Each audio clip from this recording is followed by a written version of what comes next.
రవితేజ ప్రస్తుతం కిషోర్ తిరుమల దర్శకత్వంలో భర్త మహాశైలకు విజ్ఞప్తి అనే ఇంట్రెస్టింగ్ టైటిల్ తో ఒక సినిమా చేస్తున్నారు. ఇందులో ఆశికా రంగనాథన్, డింపుల్ హయాతి హీరోయిన్ గా నటిస్తున్నారు.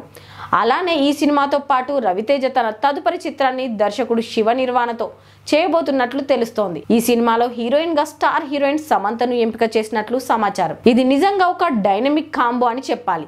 ఎందుకంటే రవితేజ సమంత జత కట్టడం ఇదే మొదటిసారి. సమంతకు దర్శకుడు శివ నిర్వాణతో మంచి అనుబంధం, విజయాల సెంటిమెంట్ ఉంది. గతంలో వీరిద్దరూ కలిసి చేసిన మజిలీ, ఖుషి సినిమాలు ప్రేక్షకులను బాగా ఆకట్టుకున్నాయి. రవితేజకు ఈ సమయంలో లక్ చాలా అవసరం. తెలుగులో అపజయాలు చవి చూస్తున్న మాస్ మహారాజుకు ఫామ్ లో ఉన్న సమంతతో పాటు హిట్ డైరెక్టర్ శివ నిర్వాణ కలయిక ఖచ్చితంగా కలిసి వస్తుందని ఫ్యాన్స్ ఆశిస్తున్నారు. సమంతకున్న పాన్ ఇండియా అప్పీల్ కూడా ఈ సినిమాకు అదనపు ఆకర్షణ కానుంది. మొదటిసారి జత కొడుతున్న ఈ జోడీ రవితేజ కెరీర్ కు బూస్ట్ ఇచ్చే ఒక బ్లాక్ బస్టర్ ను అందిస్తుందేమో చూడాలి.